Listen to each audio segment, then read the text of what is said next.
and welcome to our PowerPoint on how the Irish and Malaysian cultures can affect the inclusive classroom in the early years setting.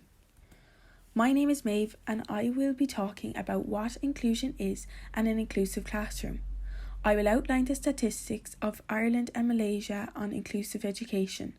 Aisling will then discuss the cultures of the countries Ireland and Malaysia in terms of inclusive education in early years, and finally, Christina will discuss the negative factors that can affect implementation in inclusive education and solutions. Lastly, what is inclusive education? It is when both typical and atypical students are being educated in a mainstream classroom. Children with special needs, which include disabilities, who before were excluded from a mainstream classroom, have an opportunity of being educated with their peers. Supports are put in place to assure the participation of the students and to ensure the full potential is met. Inclusion is not and should not just be an alternative route in special education. On this slide, I am looking at what an inclusive classroom is. This is a planned, structured classroom where children learn among peers and children feel a sense of belonging regardless of ability or identity. Inclusive classroom supports social, emotional, and academic needs of their students, and the aim is to benefit everyone. I think it's fair to say all children should start their education in a mainstream school, and only if necessary interventions cannot be provided that they move to a special educational facility. The statistics of children with special needs in Ireland and Malaysia is interesting. In Ireland, 1 in 4 children in Ireland have a special need. In the census done in 2016, 1.4% of the population had an intellectual disability. This was 15.4% of an increase from the 2011 census. There were close to 1,000 males each age 6 to 18 years of age with an intellectual disability, more than double that of females for the same ages. In Malaysia, the registered persons with disabilities at the Department of Social Welfare 2017 was 453,258 persons. People with a physical disability was recorded the highest number of 35.2%. This was then followed by the learning disability of 34.8% and the visually impaired category of 8.9%. The speech category recorded the lowest registration of just 0.5%. The statistics in Ireland of children attending special schools is approximately 8,000 pupils who have disabilities which are enrolled in one of the 114 special schools in Ireland. Children in special classes in mainstream primary schools stood at 6,822 in 2019, which was up from 4,355 in 2015. There are also about 8,000 pupils with specific disabilities in ordinary classes in primary schools. Statistics in Malaysia of children attending special schools: only 1% out of 50,738 children with disabilities enrolled in special needs education in 2012. In the mainstream schools, only 0.01% out of 5,086,180 students, both with and without disabilities, were enrolled in the national education system in 2012. Special needs assistance statistics in Ireland. So for special schools, there are 114 in Ireland. In 2021, there were 2,636 SNA posts, and this was an increase from 2.5% from the previous school year. In the mainstream schools in Ireland, there are 3,114 of them, and in 2021 there were 10,359 SNA posts, and this again was an increase of 2% from the previous year. In Malaysia, in special education school, the number of teachers recorded in 2017 was only 1,269. I'll now be talking about the cultures of the countries Ireland and Malaysia in terms of inclusive education. I'll be talking about the headings of school, organisation, learning environments and curriculum in both countries, in distinguishing the differences and similarities of inclusive education in early year settings. In terms of school organisation, children that had special educational needs were traditionally in a separate school that was designed to meet their needs and learning. This has since changed as primary and secondary school children with special educational needs have been provided with an education that supports their needs, development and learning, whereas in early year settings they were not provided with this opportunity. The Malaysian government had been providing early years programmes for children aged from 4 to 6 years old.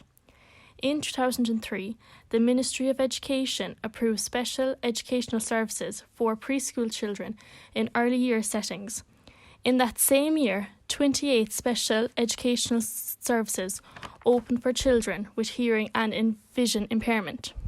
It then expanded more as in 2005, 32 units of special classrooms opened in early year settings, and in 2008 there was a total of 122 special educational programs that were created for preschoolers with learning disabilities and in early years settings.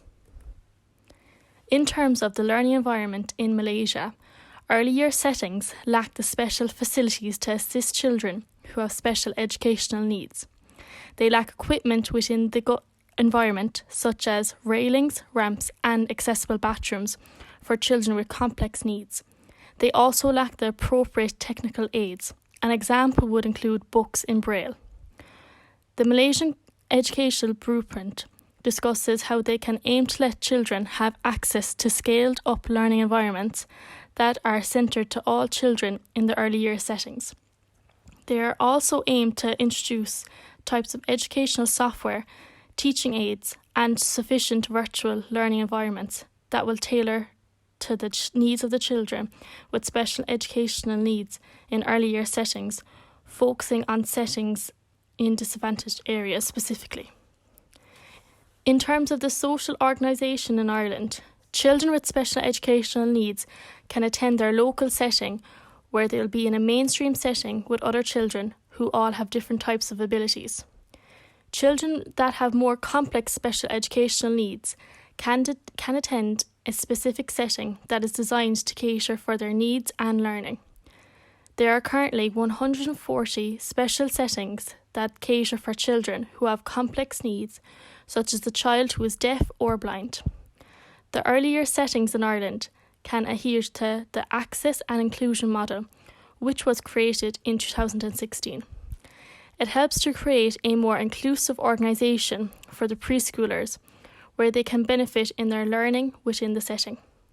To ensure children's specific needs are being met in terms of inclusion within the setting, the AIM model groups it into two supports, universal and target supports. The universal supports consists of levels 1 to 4, where it works to develop an inclusive approach that early year settings can use. The targeted supports consist of levels 5 to 7, where it is available for the children's participation to be included within the setting if their needs are not being met. In terms of the learning environment in Ireland, early year settings have different inclusive learning environments. Some settings are in the process of developing their learning environments to encourage more inclusiveness from all children, regardless of their educational needs or abilities. Having an inclusive setting within early years, it is aimed at purposely making an effort to change the learning environment. In terms of the link module, it ensures that all of the necessary resources and materials should be made available to the children with special educational needs.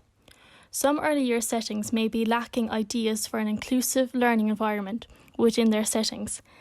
This is where level 4 of the AIM model is introduced, as early year specialists can work closely with the setting to try to develop and create an inclusive learning environment for the children. Early year settings may not have access to specialised equipment or appliances for the children with educational needs. They can apply for level 5 under the Access and Inclusion model, which will allow them a grant for the equipment to ensure the children's participation is meaningful within the learning environment. In terms of the curriculum of both countries, they are both different. In Malaysia, there is a special education curriculum that have been developed called the alternative curriculum. This is where the curriculum has been specifically designed for groups of children, such as children who are blind or with a complex learning difficulty. Each curriculum is used within the early years setting. In Ireland, there is the National Curriculum Framework of Aistear, which is considered to adhere to make inclusive education for all children. Aistear is a curriculum framework that provides their early years settings with the content for all children, regardless of their needs or abilities.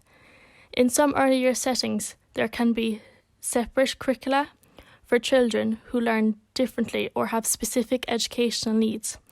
The principles of inclusion are included in the framework, linking to the theme of identity and belonging, where children will be valued and respected as part of the community within the early years setting, regardless of their educational needs or abilities. Now, I'm going to talk about the impact of negative factors that affect the inclusive classroom in both countries. There are many impacts we bring to inclusive classroom. However, I will be mentioning 2 impacts in today's presentation only. First, the negative factors will reduce the practitioner's ability to meet the diverse needs of students. Due to the shortage of aiding in terms of equipment and resources, it has limited the ability of practitioners to conduct effective, inclusive education in classroom. Here we can see that the specialized equipment and resources have become even more significant, as it will be a great support for practitioners to aid children with special needs. Hence, the burden of practitioners will be reduced. Those negative impacts will affect the children with behavioral, emotional, and social difficulties if scarcity of inclusion is not well supported with corresponding resources. Secondly, if the negative factors continue to occur in inclusive classroom, children will not able to participate fully in inclusive classroom. Practitioners' qualification no doubt is a crucial element to support children in meeting their needs. Low or non-qualified toward inclusive knowledge will limit the children to participate as a whole in classroom. Meanwhile, it might affect the other general children in class too. At worst, discrimination might appear in the classroom. So, here our group has came out with some ideal solutions that we hope it can resolve in those negative factors and change it to positive ones for practitioners and children in both Ireland and Malaysia. First, applying budget to get government funding on special equipment and support. Children with special needs participate in inclusive classroom might be hard for both practitioners and children to be fully involved, so the equipment and resources can be a great aider to support children in the classroom. Second, provide special education training or courses for practitioners. Some practitioners are not experts in terms of special education, and it might be unfair for them to teach in inclusive classroom when desired request is not for that. Thus, school organizations should provide training to practitioners in special education. Besides, the government should bring in more specialized courses into the countries for those who are interested too, as some people might not want to study abroad due to the distance and financial status. Therefore, having qualified in own country with a low tuition fee might be a helpful one for those who are interested.